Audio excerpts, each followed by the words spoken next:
Welcome back everyone to the Britball YouTube channel. We are carrying on our legendary series. Today we are covering the Dallas Cowboys.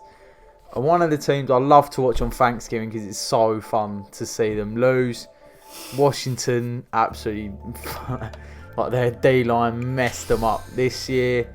The year before that, the Bills won in absolute slapping. And that's one of the reasons I like Dallas Cowboys. But today we are covering their draft picks, and it's some ups and downs. Yeah. I'll let you deliver a very important message. Very important message. Not a sponsorship. Not a sponsorship, just a message that if you do enjoy the videos, please subscribe, because we get lots and lots of views because we are massive, but we don't get lots and lots of subs. So it's very unreflective.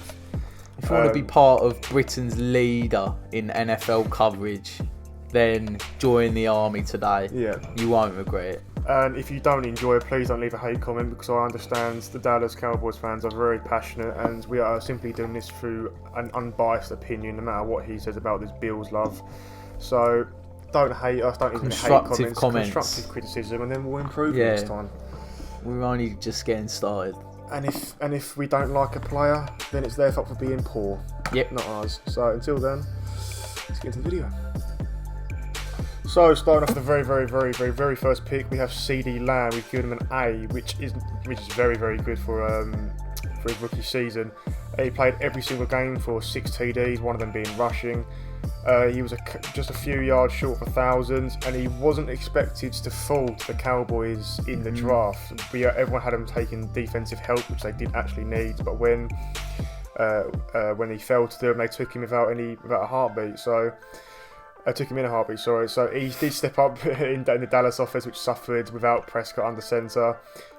He showed his willingness as well, which is an impressive blocking ability, which is not what you expect from a wide receiver, but he did that very well as well. He did drop some simple passes in the slot sometimes, but that is something that can be corrected over time.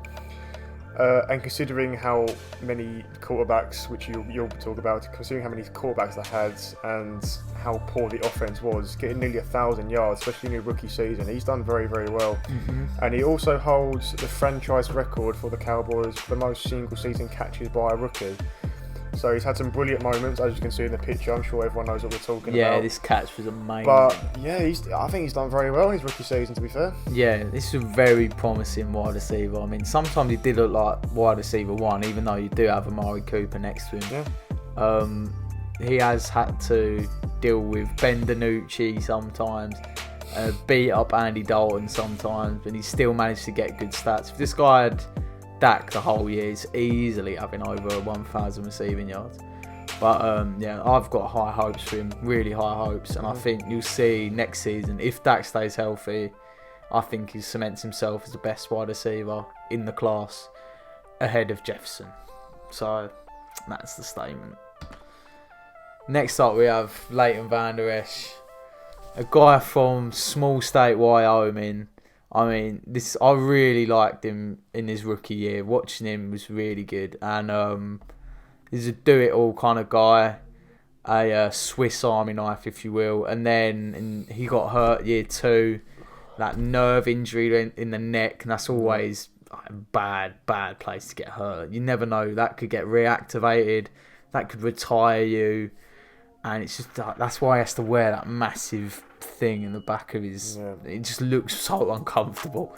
But so he had that year 2, and then year 3 he's had some other issues, another injury, and he's only played 10 games.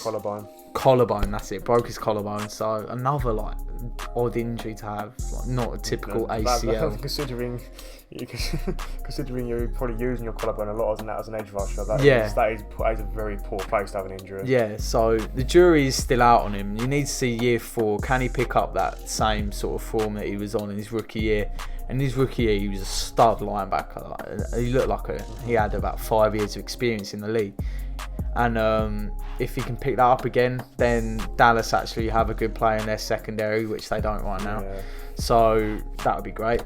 We give him a B because to be a Pro Bowl in your rookie year, you have to be special. I mean, that's only the Chase Youngs, Saquon Barkley's, elite level players that are doing that. So we're going to cut him some slack. Hopefully he can be healthy. Yeah, I mean, his rookie season as being a Pro Bowler, this guy had brilliant potential. He's played in less than 50% in the following 2 seasons because of injury. Two very serious injuries as well, especially for the position he plays. Yeah. But even when he was playing in his 10 games just gone before he broke his collarbone, he has had his worst career season so far. He had a missed tackle percentage at 16.7%, completion percentage against at 86.4%. I don't know if they want to take the risk on a 5th-year option with this guy, considering he hasn't been amazing since his rookie season. I understand some of it was out of his hands with the injury, you can't control that, but it's going to be a big risk if they do take him on, especially considering the nature of the injuries. But if they do, they get a very, very good ex-Pro Bowler, and if they don't, then it's probably for the best. But that's just my opinion, at least. Well, it's sink or swim. Year 4 next year. Yeah. It's sink or swim for him, and hopefully it's swim. You can cover Taco Tuesday. He's awful.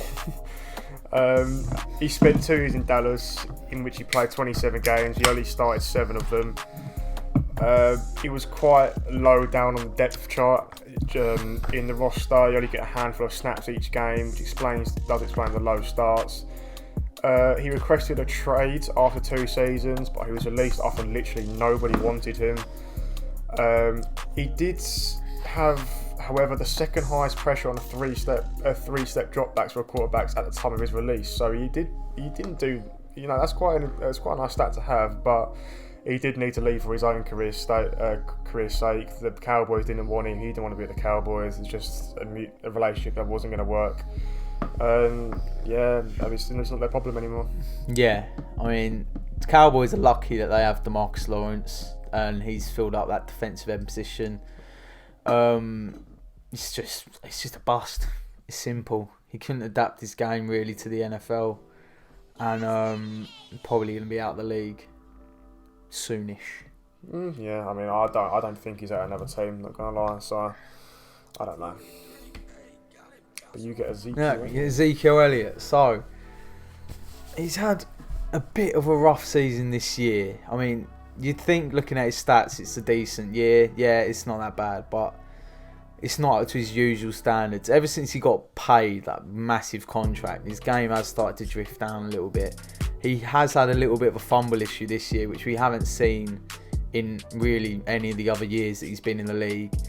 And ever since he started flashing that eating tattoo on his belly all the time, I don't know why he keeps doing that, but ever since he started doing that, he's just been fumbling all over the shop. So, but other than that, a very good player, 3 times Pro Bowler, an anchor of their running game. I mean, when you look at their offense on paper next year, you got Zeke, you got that wide receiving unit, you got Dak. They're all getting paid a boatload, but hopefully they deliver this year. And hopefully Ezekiel Elliott gets over this little fumble issue that he's doing this year and kicks back to his form pre-2020. Yeah, I mean, a 3-time Pro Bowler, he must be doing something right. His rookie season was by far the best statistically. He got careers highs for rushing yards, TDs, and yards per game. He's been consistent since, apart from this year he had a bit of a drop off, but still very, very impressive stats from the average running back. He's hardly injured as well, so you can rely on him long term. Again, didn't have a productive season like we've spoken about because Dak wasn't there. But everyone was off colour in that offense, so it's understandable at least. He's incredibly quick. The stats speak for himself. Very powerful to beat tacklers. Yeah, he's someone you can rely on, and an A is fair. Byron Jones, the last guy in this team, drafted out of Connecticut. He spent 5 years in Dallas. He's now with Miami, in which he played 79 games, got 2 picks. He matched that in the 1 season he's already in Miami that he's had. He started his career for a free safety, then converted to a corner his penultimate season, and he did very well. He became a Pro Bowler in 2018. He did sign in the time of joining the Dolphins. He signed the highest paid corner. He was the highest paid corner at the time. So he's obviously got a bundle of talent. It's now obviously Jalen Ramsey. He's became one of the best lockdown corners in the league. He's turning a coverage rate of 70 or over in his 4 of his 5 seasons there. Admittedly, his interception stats were not good for a corner. He did make up for it for blocking completions and tackling receivers with a very, very, very high amount of tackles. He made big plays to deny first downs. He's a brilliant player, and Miami have got a brilliant corner. Yeah, I mean, I don't judge corners off of interception at all anyway. Like, when you're a good corner, you just don't get thrown to a lot of times. And Byron Jones, we're giving this pick a B because the Cowboys really fumbled it with this one. He came into the draft as a corner, then they used him at safety, and then he had his best season, a Pro Bowl corner, lockdown corner, and then now they've let him go, their best corner, and he's been sorely missed. You saw this season their secondary get passed all over, and now he's in a great little secondary that Miami have.